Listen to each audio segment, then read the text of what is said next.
Sumqayıt Şəhidlər Xiyabanında yeganə qadın şəhid Qarayeva Mehriban Arif qızı. Uzun illərdən sonra nəşinin qalıqları tapılıb və Sumqayıt şəhər Şəhidlər Xiyabanında dəfn olunub.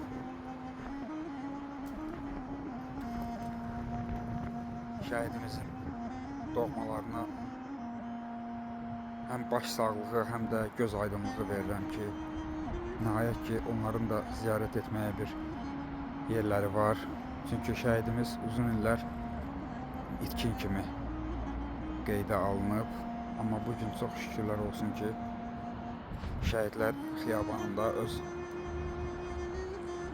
şəhid qardaşlarının yanında dəfn olunub. Allah rəhmət eləsin. Məkanı cənnətdir inşallah.